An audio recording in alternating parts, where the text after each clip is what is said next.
From JBS Studios in Greater New York, this is the JBS News Update with Teisha Bader. I'm Teisha Bader with the JBS News Features Edition for Monday, September the 2nd, 2019. The parents of IDF soldier Hadar Goldin were in New York City recently to meet with UN Secretary General Antonio Guterres about the fate of their son, as well as fellow IDF soldier Oron Shaul. Both Goldin and Shaul were killed in August of 2014, their remains captured and still held by terror group Hamas in Gaza.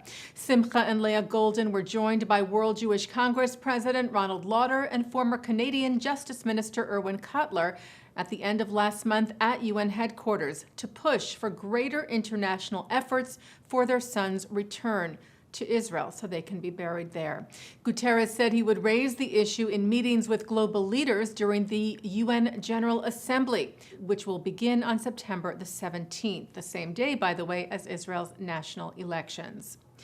With recent threats against Israel stemming from Iran, like the thwarted drone attack from the Syrian border just over a week ago, the IDF said it wanted to make it clear that their battle is not with the people of Iran. The IDF tweeted last week that they have opened Twitter, Instagram, and Telegram accounts in Farsi, the Persian language spoken in the Islamic Republic, writing, "The people of Iran deserve to hear the truth, and that's exactly what we will share. Iranians can follow IDF Farsi to see for themselves that they are not the enemy the oppressive Iranian regime is." Pope Francis met with representatives of Hispanic Jewry last week. The Vatican visit included Jews from the Pope's native Argentina, as well as from Spain and the United States, whose delegation included Rabbi Meir Soloveitchik of Congregation Sharif Israel in New York, which is also known as the Spanish and Portuguese Synagogue. And in what is being seen as a gesture to reconnect with its Jewish history, the Spanish city of Marcena hosted an international reunion for foreigners named after it, many of whom are Sephardic Jews, descendants of Jews who escaped the Spanish Inquisition. First Journeys for the Jewish and Sephardic Memory of Marcena was organized by a nonprofit called Sefarad Legado Sfardi, together with the city's municipality. Some of Europe's most beautiful synagogues opened to the public yesterday, marking the 20th edition of the annual European Days of Jewish Culture.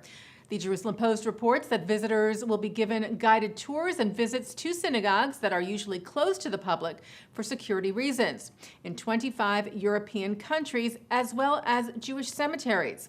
The Council of Europe, which organizes the events, wrote that it seeks to combat collective forgetfulness and to dignify European Jewish heritage.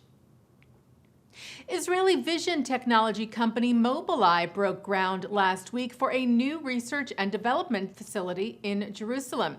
Prime Minister Benjamin Netanyahu promised at the ceremony that Israel will be the leading nation in autonomous transport technology.